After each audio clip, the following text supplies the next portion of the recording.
Tapi waktu itu bahas institutional capture, nih party capture-nya Republikan oleh Trump kayaknya udah hampir komplit. Karena kok bisa gitu? Bener-bener nggak bisa. Kalau ada politician Republican yang nyalon, tapi openly nggak criticize Trump dan dia pasti kalah gitu. Pasti kalah dan pasti disikat tuh kalah gara-gara gua. Yang lain jangan coba-coba gitu. Dan akhirnya ya mau nggak mau akhirnya semuanya bisa fully harus iya. Memang Muslim voters kan base-nya Biden gitu. Ya, Demokrat. Begitu kejadian perang dan Biden di label genocide Joe segala macam gitu. Walau alternatifnya Trump ya. Iya. Nah, aja nanti ini agak pilihan sulit. Di satu sisi blok ini betul. ingin menghukum Biden, tapi kalau yang maju Trump ngomong malah kalau saya malah nggak perlu minta maaf. Iya.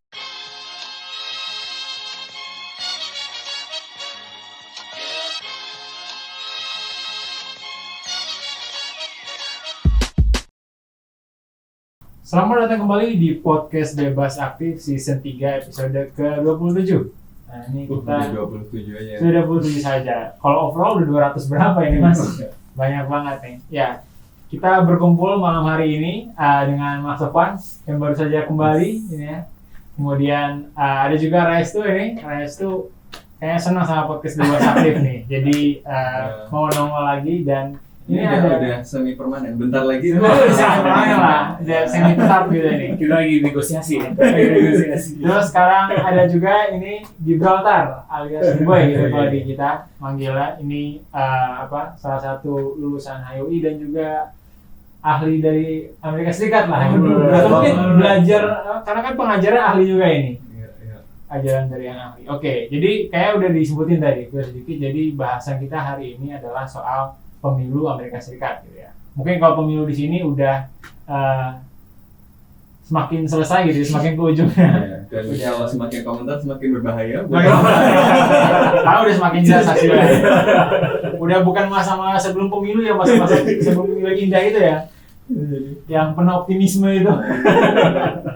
Nah, sekarang juga kita sekarang beralih ke benua Amerika gitu. Karena tampaknya sampai titik ini udah hampir pasti gitu ya, rematch kembali Trump versus Biden gitu, sama seperti 2020. Jadi mungkin secara global lagi ada krisis kaderisasi gitu ya untuk pemimpin yang baru yang lebih berumur muda karena ini sekarang dua-duanya yang bertanding sama-sama tua gitu kan. Ya, karena ini tataran internasional ini juga sedang menua dan sedang menua. Kita menunggu renewal Phoenix kembali. Oke. Kayaknya sekalian yang jadi Trump aja sekalian habis itu perang dunia ketiga. Perang dunia baru. Oke, ya. Anyway, sebelum kita lebih lanjut, jangan lupa juga untuk subscribe ke YouTube Kontekstual, follow untuk Spotify dan juga sosial media kita lainnya di Instagram, Twitter dan juga TikTok. Kita di TikTok loh. Oke. Jadi untuk konteksnya sendiri, ini kan di Amerika Serikat itu pemilunya sendiri baru tanggal 5 November ya. Jadi masih cukup ada 8-9 bulan lagi. Tapi sampai detik ini tuh udah hampir pasti Trump versus Biden karena proses di dalam partainya masing-masing kan di primarisnya itu di Demokrat dan Republikan tuh udah final lah kalau bisa dibilang, karena sejauh ini di dalam Partai Demokrat yang maju dan yang dapat suara itu cuma Biden aja, dan di Partai Republikan itu lawan-lawannya Trump yang kemarin itu sempat ramai, Nikki Haley dan Ron DeSantis dan Vivek Ramaswamy itu sudah mengundurkan diri, nah gitu kan. Jadi kemungkinan besar meskipun sejauh kayaknya udah hampir pasti ini dua gitu. Tinggal nanti dikonfirmasi. Menarik ya, padahal Trump tuh menghadapi tuduhan serius. Iya, nah itu tuh pengadilan kan. Yang menarik itu. Tapi tetap menang dan tetap bisa maju gitu. Betul. Nah, tapi mungkin sebelum ke Trump kita mulai dari incumbent dulu ini. Kakek Biden. Udah 81 ya umurnya. Lebih tua daripada nenek gua. Enggak bohong. Ya, tapi lebih muda dari Mahathir. Iya. Masih lebih muda dari Mahathir. Bener. 94. Masih suka nge-tweet. Ya. Masih marah-marah. Kalau Biden agak lupa-lupa dikit. Mahathir masih marah-marah juga. Sejarahnya masih ingat semua gitu. Ya, anyway. Nah, tadi kan dengan konteks itu ya, Biden yang kemudian yang ramai dibicarakan juga umurnya, kemudian juga ya daya ingatnya dan lain sebagainya. Banyak yang udah cukup force dengan Biden itu maju lagi gitu kan. Tapi kenapa kemudian dinamika yang berkembang sampai sekarang itu Biden akhirnya muncul lagi? Mungkin Raisa dulu. Mungkin udah dalam berapa, mungkin nggak tahu kapan terakhir sejarahnya di mana sitting presiden tidak maju lagi gitu. Di mana dia masih ada kesempatan untuk maju lagi, tapi dia tidak maju lagi. Di Amerika nggak inget sih ada case seperti itu ya. Dan udah jelas seorang sitting presiden dia yang paling punya electability gitu kan. Apalagi dia tahu lawannya most likely juga akan pasti Trump gitu. Nggak mungkin meresikokan untuk nggak maju lagi. Partai Demokrat mau pilih siapa gitu sekarang. Belum ada, ya tadi udah sebut ya, nggak ada regenerasi yang di kedua partai, nggak ada regenerasi yang cukup bagus. Kan nggak ada perlawanan ya, kayak waktu Biden mau maju itu kan dulu ada Robert Kennedy. Oh yang tahun 2020. Itu 2020 tuh. Sampai agak panjang gitu kan. Betul. Sampai di akhir-akhir baru. Sekarang sempat ada Robert F. Kennedy ya. Iya kan Robert F. Kennedy namanya. Sempat di awal-awal tuh dia dapat 15-20% pollingnya. Tapi tahun lalu udah mau independen aja katanya gitu. Dia bikin beberapa kali pernyataan aneh gitu kan. Iya, emang ada konspirasi kan, vaksin segala macam. Terus ya melihat itu nggak ada lagi siapa yang namanya paling terkenal gitu yang paling dikenal. Kamala Harris kayaknya walaupun dia vice president dan semua orang tahu dia, tapi tingkat kesukaan orang tuh nggak terlalu tinggi. Iya, terhadap Kamala ya. Dan mungkin kayak di sini lah ya. No comment. Jadi kayak mau siapa lagi gitu. Dan nggak mungkin meresikokan untuk tidak maju karena ya nggak ada nama berikutnya. Apa Michelle Obama kah? Atau katanya Michelle Obama sempat ada ya, sempat ada nama Michelle Obama mau naik tapi ternyata dinasti Obama ya. Dinasti juga. Kennedy juga dinasti. Iya dan ya memang sudah pasti biasanya incumbent presiden pasti maju. Mungkin yang menarik itu justru adalah Trump maju lagi gitu ya, karena memang itu ya bukan unprecedented tapi terakhir mungkin udah 100 tahun yang lalu lebih. Presiden yang sudah kalah lalu maju lagi gitu di Amerika gitu. Karena dia nggak merasa kalah. Karena dia nggak merasa kalah. Dia menang dia. Maju lagi. Iya, kalau Biden sih gue rasa ya harusnya sih tetap maju kecuali ada something yang benar-benar dia nggak bisa daya ingatnya begitu turun sedemikian gitu baru dia nggak maju lagi. Kalau dia menang berarti udah habis 2 tahun berarti ya nggak bisa maju lagi. Ya. Nah, kemudian kalau Trump itu kan yang menarik itu juga karena banyak yang melihat setelah 2020 setelah insurrection itu mungkin Trump udah habis gitu kan karena udah dianggap mencederai demokrasi dan lain sebagainya. Dan sampai sekarang pun dia ada 40 lebih tuntutan kasus di segala macam lah, dari kasus berkaitan sama emang keuangan negara sampai sexual assault dan lain sebagainya, sampai election fraud ya. Sampai election fraud, jadi telepon ini tolong saya dengarkan di situ ya baju pengumuman kepala desa. kurang canggih soalnya kurang canggih. Dia nggak canggih sih, bukan kepala desa. Langsung ini. Kalau di sini kan PLT. Waduh. Dalam bansos. Tapi gosip-gosipnya, gue kebetulan kemarin ketemu sama orang di temen di Amerika ya, orang yang temen di konsul. Ya itu ngobrol-ngobrol soal kalau Trump menang gimana gitu. Memang sangat unpredictable dan tadi kayak memobilisasi kepala desa dan macam-macam itu akan sangat mungkin karena dia itu secara terbuka katanya sudah mengumumkan bahwa nanti kalau dia jadi presiden, nanti dia akan buat undang-undang untuk memastikan bahwa orang-orang yang nanti akan mendukung dia itu di birokrasi itu bisa harus lolos uji loyalitas gitu. Gitu. Jadi ada TWK-nya gitu. Banyak kemiripannya. Wah, akan sangat menarik sebenarnya kalau Trump menang ya. Jadi pengen ya. Oh enggak penasaran ya. Menarik aja penasaran. Tapi kerandomnya apa yang terjadi. Dikasih sekali nyoba, pengen nyoba lagi. Penasaran kita juga ini ya. Oke. Kalau gitu mungkin kita bisa tadi Trump itu emang unika kalau menurut gue itu kenapa 2020 kan itu banyak yang maju kan karena emang belum pasti gitu kan kalkulasinya gitu kalau ngomong kayak terakhir karena baru semua nggak ada incumbent. Nah, dan sekarang pun di Republikan awalnya ngerasa mungkin agak fresh karena Trump belum pasti gini kan nih, mungkin masih bisa di-challenge sama Ron DeSantis sama Nikki Haley. Tapi kemudian kita lihat ya semuanya udah mentah gitu. Ternyata Trump gripnya udah bisa dibilang udah permanen gitu kan di Partai Republikan. Trumpism is the Republican Party gitu sekarang. Nah, tapi kemudian kan yang kelihatan nggak punya grip terhadap partai ini kan Biden gitu kan, Demokrat ini sekarang. Karena selain ada soal banyak Gaza juga gitu yang dia tidak puas gitu kan, tapi mungkin itu nanti untuk bahas selanjutnya.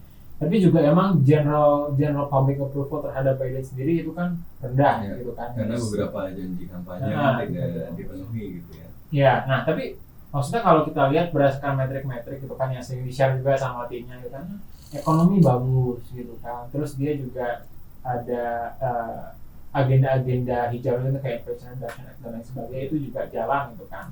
Internasionalisme Amerika Serikat dipertahankan gitu, China didukung, Israel didukung nanti.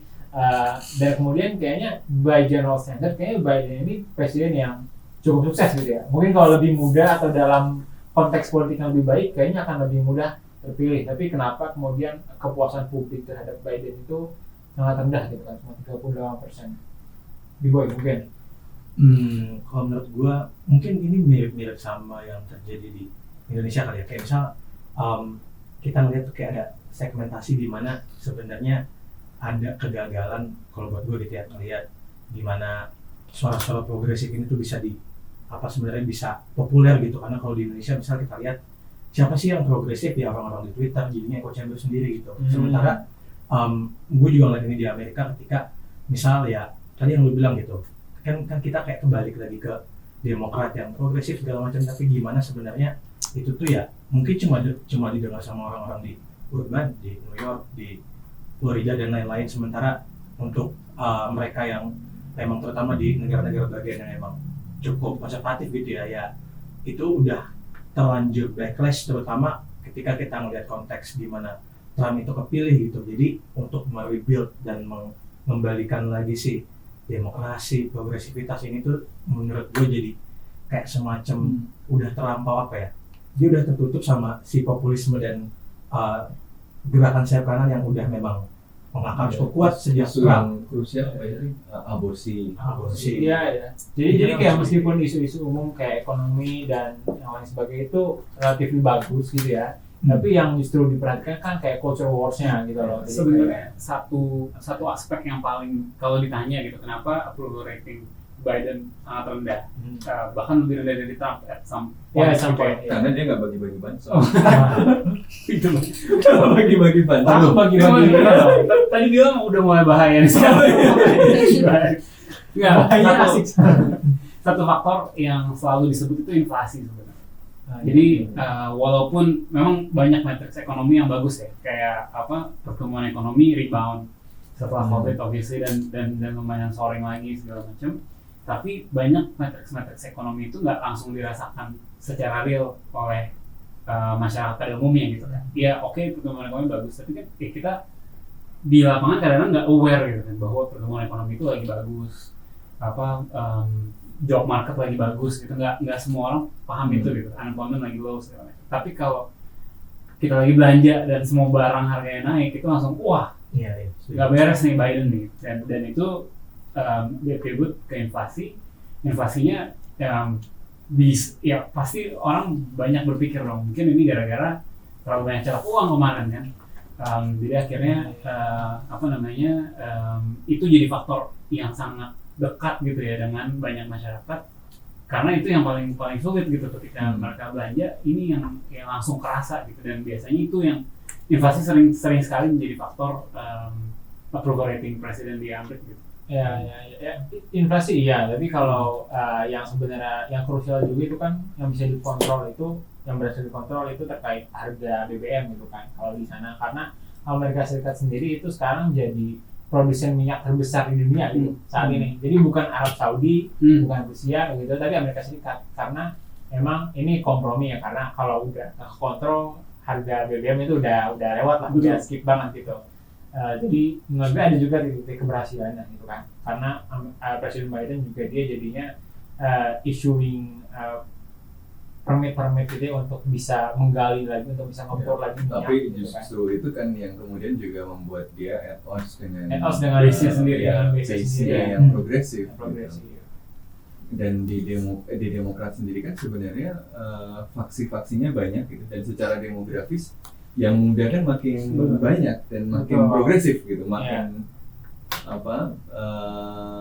ya makin ke kiri gitu kan, yang kemudian membuat misalnya ya kebijakan Biden yang seperti tadi buka permit lagi kan, dan ini bertentangan dengan janjinya dulu yang mau build back better-nya greener gitu kan, ternyata malah kasih permit lagi, kemudian janji jaminan sosial gitu ya, itu juga nggak semuanya bisa. Base kiri itu lebih sulit dipuaskan ya. Kanan juga, tapi ya depends. Kanan juga ya, tapi kiri mungkin bubble-nya Bang Reyes. Bubble Twitter Bubble kan ya, karena tuntutannya clear kan, maksudnya maunya ini, ya. tapi nggak dideliver karena status quo kan. Kemudian juga menarik itu kan, gimana tadi kan terkait sulitnya memuaskan dari Tapi yang terutama paling tidak memuaskan ya yang genosida di Gaza ini kan. Nah, sampai sekarang kemudian tadi katanya pas mau pidato juga jalannya di depan Capitol diblok gitu. Dan hampir di semua pidato Biden kan sekarang selalu ada disruption dari orang-orang Demokrat sendiri gitu, orang-orang yang mudanya terutama gitu kan. Ada. Ya, nah itu tuh. Jadi ada kesulitan juga dari masing-masing gitu ya. Jadi gue sih kebetulan udah baca both sides gitu. Kalau yang Demokrat itu kesulitan utamanya tadi gitu untuk mengapis wing yang paling progresifnya terutama gitu kan, untuk kemudian bisa go out and vote gitu kan. Karena itu yang penting gitu. Itu yang mengantarkan Biden juga ke kemenangan di 2020 gitu. Karena ya emang ya selain itu juga dia di portray sebagai ya the only chance for American democracy gitu untuk berlanjut gitu kan. Jadi sekarang tinggal nakut-nakutin orang aja, kalau bukan gue Trump loh gitu. Nah, dan kemudian di sisi Trump juga ada sebenarnya, karena dulu di Partai Republik itu kan juga banyak sebenarnya ya elit yang dia tuh cenderung bukan begitu konservatif dan lebih berpendidikan, cuman lebih free trade dan lebih liberal aja gitu in sense of ekonominya gitu. Nah, tapi ini yang kemudian jadi basis pemilih yang kayak Nikki Haley gitu kan, yang masih istilahnya establishment Republican gitu kan. Tapi emang semenjak dan ini cukup signifikan gitu sebenarnya voting blocknya.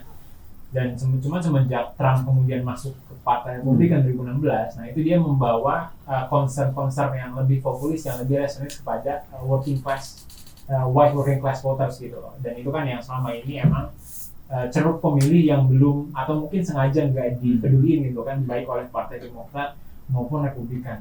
Dan oleh karena itu bisa dia ngegeras Partai Republikan dengan suara itu sekarang, suara white working class, suara evangelical, jadinya dia bisa menguasai Partai Republik. Tapi tetap ada ceruk-ceruk yang sulit diapis untuk masing-masing itu, Demokrat maupun Republikan, Biden maupun Trump untuk tapi kalau Trump nggak mau ngepis, dia langsung elected you stupid. Yes. Nggak gitu. Tapi dia lebih parah. Tapi emang menarik sih. Kita waktu itu bahas institutional capture, nih party capture-nya Republikan oleh Trump kayaknya udah berkomplit. Karena kok bisa gitu? Bener-bener nggak bisa. Kalau ada politician Republikan yang nyalon tapi openly nggak criticize Trump, dan dia langsung habis. pasti kalah gitu. Pasti kalah, dan pasti disikat tuh kalah gara-gara gua. Yang lain jangan coba-coba gitu. Dan akhirnya ya mau nggak mau akhirnya semuanya bisa fully harus harus along party line tadi, along Trumpian line gitu tadi. Walaupun memang banyak policy dan retorik Trump yang sebenarnya nggak sejalan sama traditional Republican retorik gitu. America First itu kan sebenarnya nggak Republican banget awalnya. Kayak manufacturing harus di Amerika segalanya itu kan nggak Republican banget. Terus kayak Republican biasanya lebih religious, lebih tradisional. Trump nggak ada religious-religiousnya. Meskipun dilihat Dia- sebagai saint.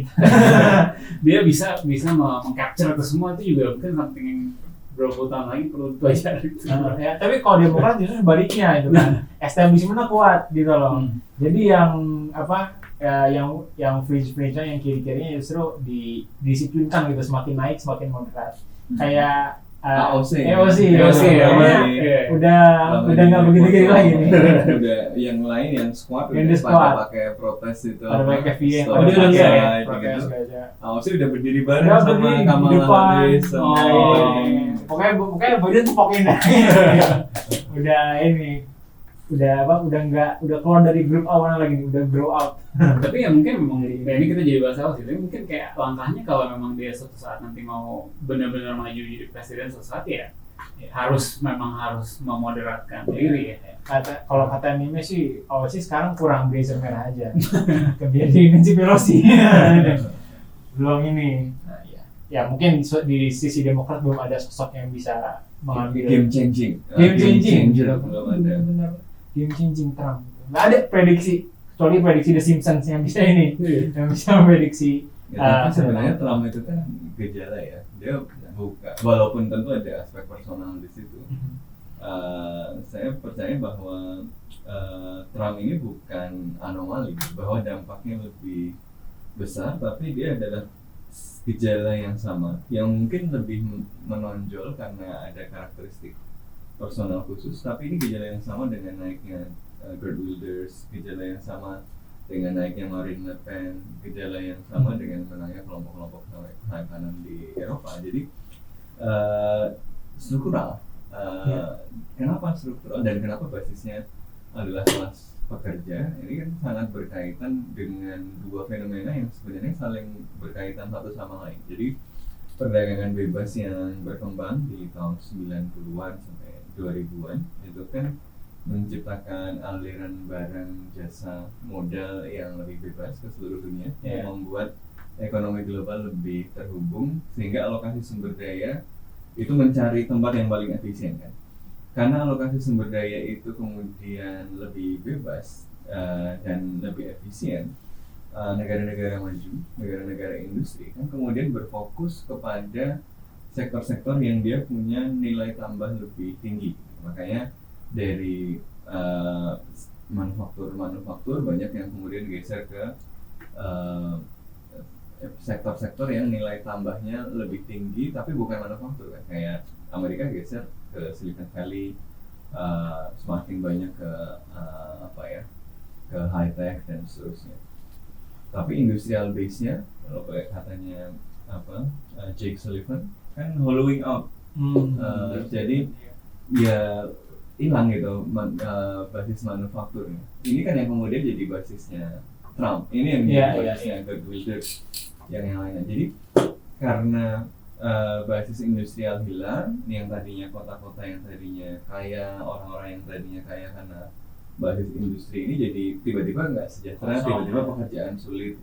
Nah ini terjadi bersamaan dengan dampak lain dari ekspansi ekonomi global tadi, yang kalau dampaknya di negara-negara maju adalah hollowing out industrial base, dampak di negara-negara berkembang adalah adanya labor arbitrage gitu. Jadi kenapa pindah ke banyak negara berkembang?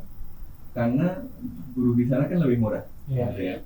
Dan akhirnya kemudian terjadi race to the bottom di banyak negara berkembang atau negara miskin, gitu kan. Akhirnya untuk mengerjakan satu hal dengan skill tertentu itu dalam 1 jam misalnya dibayar jauh lebih murah dan semakin murah di negara miskin dan negara berkembang daripada melakukan hal yang sama di negara maju. Nah ini kan otomatis membuat orang-orang yang bisa melihat selisih ini, lah gue punya skill ini dan gue di negara gue dihargai cuma sekian. Kalau gue kemudian ke negara maju, gue dihargai lebih mahal. Ini kan otomatis akan memunculkan insentif orang untuk pindah ke negara-negara maju kan. Jadi kemudian ada imigrasi yang muncul karena ketimpangan ini juga gitu. Jadi hollowing out di basis industri di negara-negara maju kemudian race to the bottom di negara berkembang yang membuat selisih upah itu makin tinggi sehingga ada insentif untuk pindah, ini memunculkan imigrasi. Nah yang ada di sini yang terdampak oleh labor arbitrage, yang terdampak oleh hollowing out industri, kemudian melihat ada banyak orang dari luar, orang asing datang kemudian ngambil pekerjaan-pekerjaan yang ada di mereka gitu loh. Dan ini yang lucu, baru banyak video-video beredar. Jadi yang menyeberangi US border dari Meksiko itu mulai banyak orang China justru. Orang dari Tiongkok terbang ke Meksiko dulu, ke Guatemala dulu kemana, dan akhirnya ikut bersama orang-orang yang di Flashing ke selatan. Jadi mulai banyak tuh masuk dari China. Berarti kan bukan cuma karena bukan tempat yang kena push factor saja kan, tetapi memang orang-orang yang melihat bahwa tadi ada selisih value yang sebenarnya mereka hasilkan, sehingga mereka merasa ya lebih baik gue di sana gitu, mengajarkan hal yang sama dengan skill yang sama, gue bisa lebih sejahtera gitu kan. Dan perusahaan-perusahaan yang di Amerika juga butuh kan de facto kan. Iya. Sebenarnya Itu yang bisa menjaga tenaga kerja sama populasi Amerika cuma juga. kemudian tadi jadi kelas antara ini, padahal ini dua fenomena yang saling berkaitan satu sama lain karena sebenarnya dua-duanya anak kandung dari globalisasi, dua-duanya adalah anak kandung dari ekspansi. Tapi sebenarnya menarik, hal serupa kan sebenarnya terjadi juga 100 tahun yang lalu. Maksudnya Ellis Island di New York itu kan kayak banyak banget imigran datang dari Italia, datang dari Irlandia, datang dari mana gitu, nggak menimbulkan, orangnya belum banyak kan. Tapi bukan juga nggak menimbulkan loh. Dulu Menimbulkan ada juga. Ku Klux Klan, ada tapi mungkin nggak cuma ke ini ya. Tapi emang ketimpangan ekonomi itu selalu menjadi penggerak mobilisasi gitu kan. Dulu nggak cuma kulit hitam kan, orang-orang Yahudi kan juga disuruh Iya, itu pulang juga. lagi ke Eropa. Jadi ketika orang-orang Yahudi dipersekusi di Eropa Timur kan banyak yang kabur ke Amerika Serikat, kan disuruh balik lagi. ada ya. Dikembalikan. Iya. Yang nggak dikembalikan tuh malah di Timur Tengah gitu. Tapi malah bikin masalah yang besar. Iya gitu. Iya. Kembali lagi ke Pemilu 2024. Oh, iya. Pemilu 2024 ya. Isu di border juga menjadi isu gitu ya, karena di State of the Union ada siapa itu yang dibunuh sama imigran, laki samuan gitu kan, laki-laki itu yang jadiin rallying cry sama Republikan gitu kan, karena emang biasanya kalau dalam isu border itu kan Republikan lebih di atas gitu kan. Ya orang lebih gampang sama lah kayak Tapi isu yang sama juga kan, kayak di kemarin itu di Skandinavia itu yang sayap kanannya menang kan, isunya kriminalitas. dan demokrasi ya. Karena banyak imigran terus jadi geng-geng kriminal gitu, sama kan isunya mirip-mirip gitu. Iya. Nah, terus selain border nih, ada juga kan yang tadi udah sempat kita singgung, itu terkait Palestina, khususnya Gaza gitu kan. Di Biden kan salah satu demokrat, salah satu politisi paling pro Israel sepanjang masa Amerika gitu kan. Iya. Karena dia penerima duit EPEC paling besar. EPEC Dan katanya dulu pas serangan Israel ke Lebanon tahun 1980-an, Biden ini adalah orang yang justru mengatakan ke Israel, kalau saya jadi orang Israel saya akan teruskan. Padahal dulu Reagan yang ini. top begitu. Jadi lebih ekstrim. daripada Reagan. Parah itu. Lebih parah gitu. Lebih jauh sebenarnya mainan. Tapi sekarang mungkin udah katanya. EPEC sendiri itu kan dia lobby Yahudi paling besar di Amerika Serikat. Nah, tapi udah ada beberapa tanda-tanda semakin diakomodasi lah, paling enggak by American standards ya, bukan standar kita gitu. Jadi kayak Lobby Zionis mungkin tepatnya. iya, yang kemudian mau bikin tapi penekanannya emang di humanitarian aid gitu kan, untuk buat di Gaza, dia mau bikin blok khusus gitu di Gaza. Tapi kalau komentar orang-orang sebenarnya kan masalahnya bukan di nggak ada pelabuhan, Gaza itu dari dulu sebenarnya juga bisa bikin pelabuhan gitu, cuma nggak boleh. Jadi problemnya bukan nggak punya pelabuhan. Terus ya kemarin kan pas awal-awal serangan itu juga pada ngambil ikan di laut kan, ditembakin juga. Jadi problemnya itu bukan nggak ada pelabuhan, problemnya bukan, tapi ya blokade, simply gitu. Jadi sebenarnya tidak dibutuhkan militer Amerika Serikat datang ke sana kemudian bikin port gitu. Yang dibutuhkan justru ngomong dong sama temen-temen lu yang nutupin jalur itu gitu. Kalau enggak ya cuma performatif aja. Jumlah apa ya yang dibutuhkan per hari itu kan berapa ratusan ton ya untuk kemudian bisa memenuhi kebutuhan yang sedang ada di Gaza, terutama di Gaza Utara. Dan sebenarnya truk itu kan sudah antre di pintu masuk. Sebenarnya tinggal dikasih masuk saja lebih mudah, karena kayak yang airdrop yang foto-foto macam-macam itu cuma sama dengan satu truk saja. Jadi cuma performatif aja gitu loh. Apalagi nanti kalau bikin job militer lah, itu instead of mempermudah itu instrumen kontrol lagi yang lain dong. Kita juga mau ngirim lagi katanya. Bukannya udah ada kemarin yang di lagi gitu. Oh, udah pulang lagi. Bahaya nih gue kalau ini.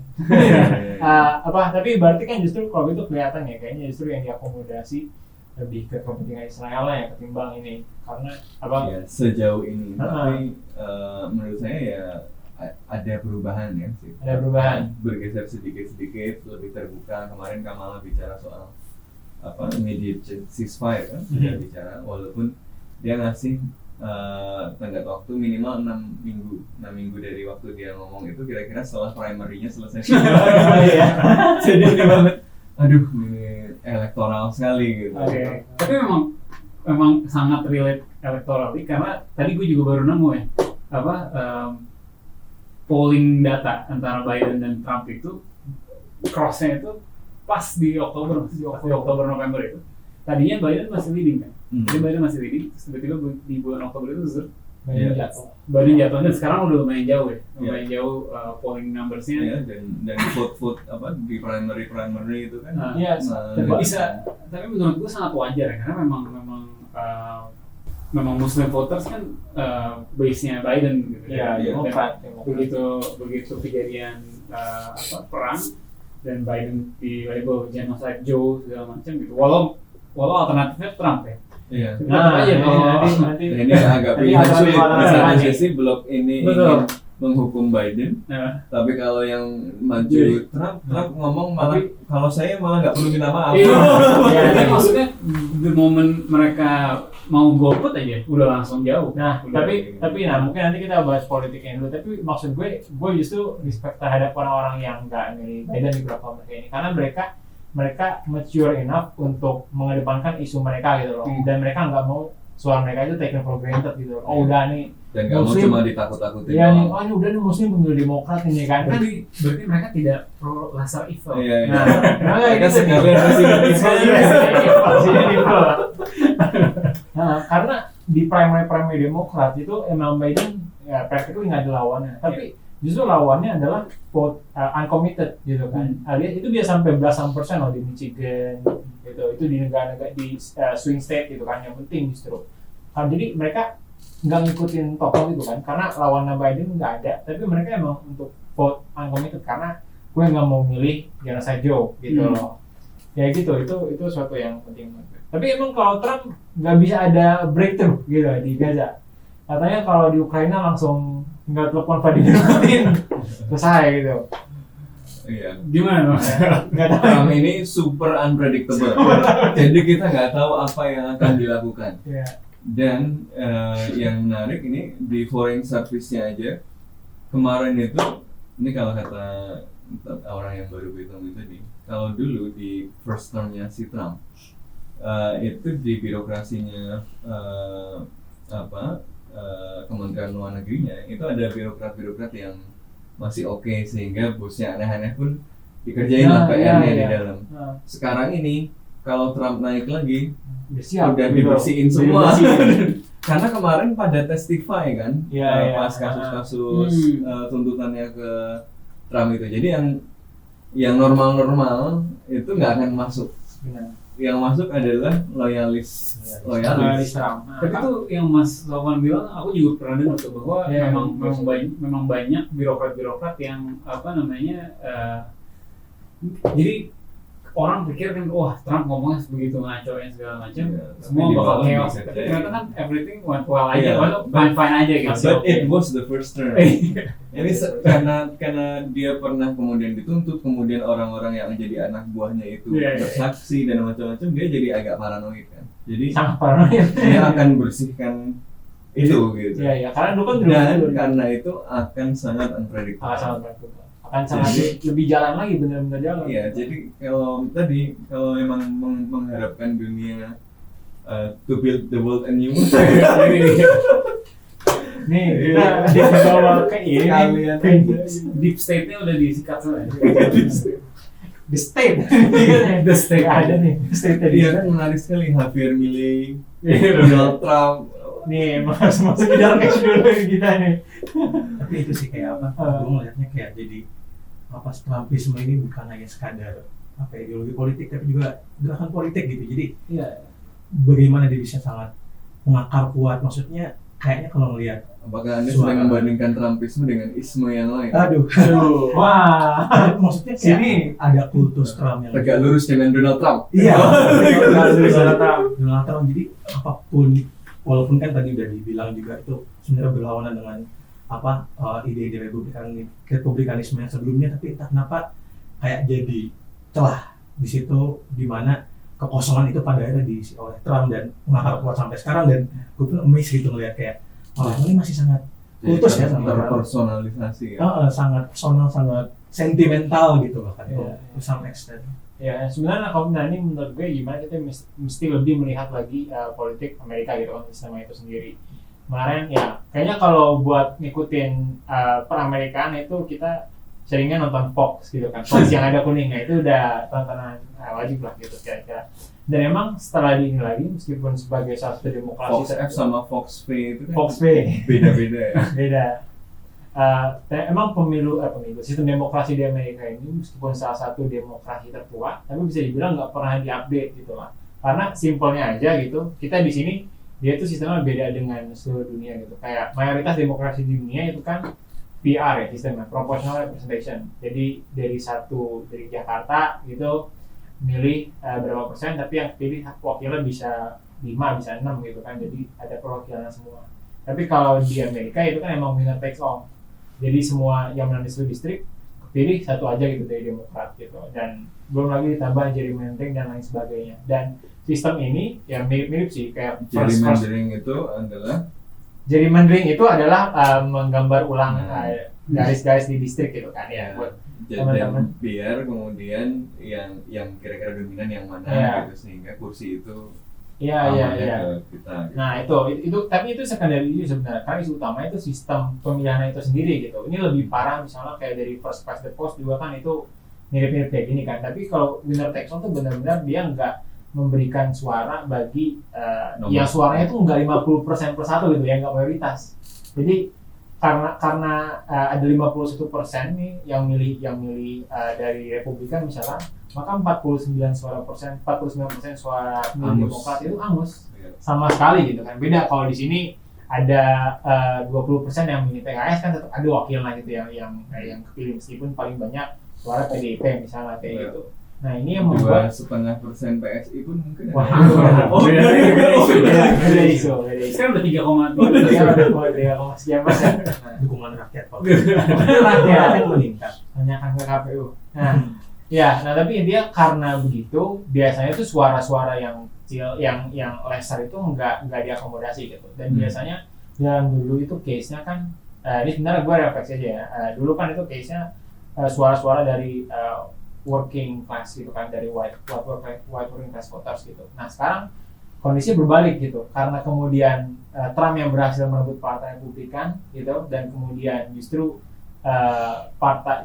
suara-suara working class itu yang bisa dimobilisasi gitu kan, dimasukkan ke dalam pemilu, ke dalam partai Republikan. Jadi justru yang biasanya jadi elit partai ini nih di Republikan terutama, yang kemudian suaranya itu nggak terwakilkan gitu loh dalam pemilu Amerika Serikat ini. Jadi baru sekarang dibalikin dan kerasa getahnya gitu loh, buat orang-orang yang suaranya itu sebenarnya kecil. Dan ini tapi selama ini dominan gitu kan, dan kemudian ketika sekarang terjadi nggak terwakilkan gitu kan. mereka nggak mau vote Trump, tapi nggak mau vote Biden juga gitu, nggak suka sama partai Republikan, tapi sekarang tapi nggak pengen juga sama Demokrat. Nah ini yang suara-suara yang tidak terwakili dan kita jadi stuck between two extremes gitu dalam dalam Amerika Serikat ini gitu, yang kemudian menjadi source instabilitas global juga. Tapi kalau bicara presidential elections itu nggak ada urusan sama gerrymandering. Iya. Itu langsung di level state kan. Tapi itu juga winner takes all. Iya, winner takes all ya. Di level state. Di semua parliamentary demokrasi yang lain pun modelnya kan kurang lebih gitu kan.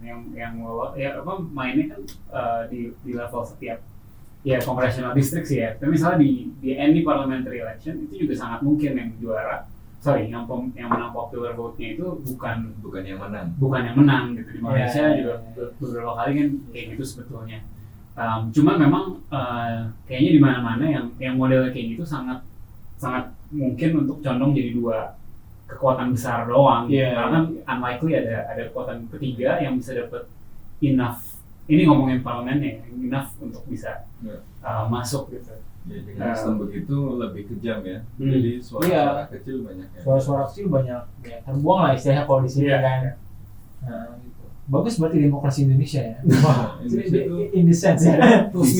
Desainnya bagus karena dia dibangun setelah peruntuhan Orde Baru kan. Dia dari pengalaman pengalaman sistem otoritarian dan orang sedang ingin membuat yang ideal kayak apa sih. Jadi dia kemudian belajar dari yang terbaik di mana-mana apa, kemudian digabung. Jadi desainnya bagus. Desainnya. Tapi kemudian along the way orang-orang beradaptasi. Ini bisa dieksploitasi. Ini lubangnya bisa dimainin di sini, ini bisa dimainin di sini. Kalau di How Democracy Dies itu dibahas ini Mas, aturan aja tuh nggak cukup gitu. Aturannya kayak apa itu yang lebih matters itu justru kayak apakah figur-figur politiknya itu bisa ada restraint gitu ya. Dari twin tolerance apa sih istilahnya? Mutual toleration sama forbearance, nggak overstate. Kadang ada hal-hal yang masih within the rules gitu sebenarnya. Tapi kalau itu dilakukan bahasanya keadaban publik. Jadi tahu lah sebenarnya bisa digituin etika. Tapi ya janganlah. Iya, yang contohnya di Amerika itu sampai tahun 42 itu sebenarnya presiden boleh berkali-kali nggak masalah gitu. Tapi karena presiden sebelumnya cuma 2 kali, nggak pernah ada yang atau nggak pernah ada yang berhasil untuk maju ketiga kalinya menang gitu sampai si Franklin Roosevelt gitu. Baru abis itu kita bikin aturan. Jadi dulu sebenarnya nggak ada aturan itu tapi orang ikut aja gitu kan. Tapi kadang-kadang ada juga case di mana kayak aturannya boleh tapi akhirnya dimanfaatkan sebenarnya kayak misalnya yang Trump kemarin meng-appoint berapa judge ya yang Supreme Court kayak dia udah tinggal dikit masanya tiba-tiba diburu-buru gitu kan. Sebenarnya boleh-boleh aja tapi itu merusak itu kerjaan Mitch McConnell. Kayak itu sebelumnya yang jadi sebelumnya Obama. Agak mirip juga ya memperpanjang masa jabatan mahkamah gitu misalnya. Obama waktu itu udah lama, lebih lama meninggal lah gitu. Iya sih hakimnya ada yang lama meninggal ya. Ruth Bader Ginsburg kan? Ruth Bader Ginsburg kan Trump. Waktu itu ada siapa? Terus dia nggak di point setahun gitu. Tapi giliran Trump buru-buru beberapa bulan. Iya sebenarnya by aturan boleh semua itu, cuman ini kan tidak beradab. Ya. Nah, udah semua etik. Nah, emang kalau menurut gue sih sebenarnya di mana-mana ya. Kalau buat kekuatan yang ekstrim, ya kita ini misalnya ngomong Trump yang populis gitu kan. Emang lebih baiknya nggak di suppress karena semakin ditekan semakin populer gitu kan. Emang kayak Trump sekarang kena diadilin sampai ada maksudnya gitu, itu makin populer aja gitu.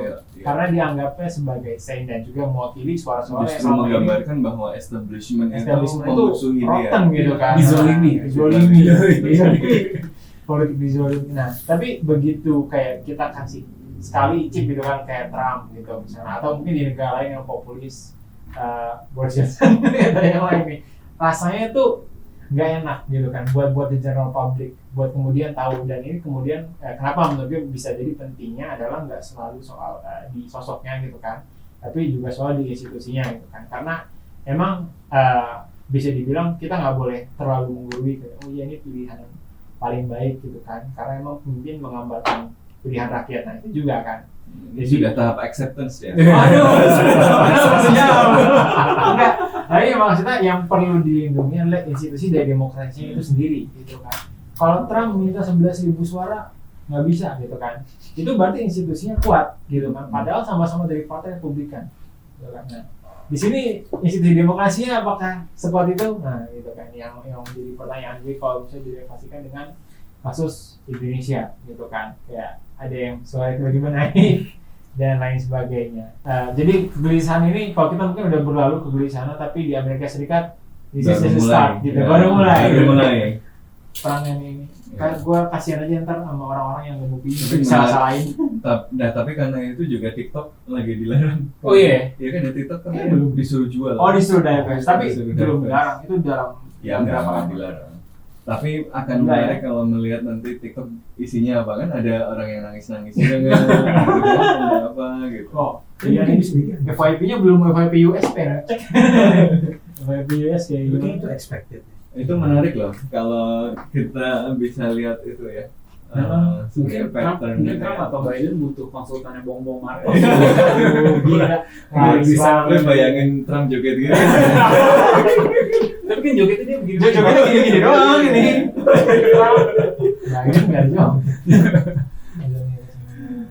Iya. Oke, baik. Jadi begitu ya kurang lebih untuk pemilu Amerika Serikat. Iya.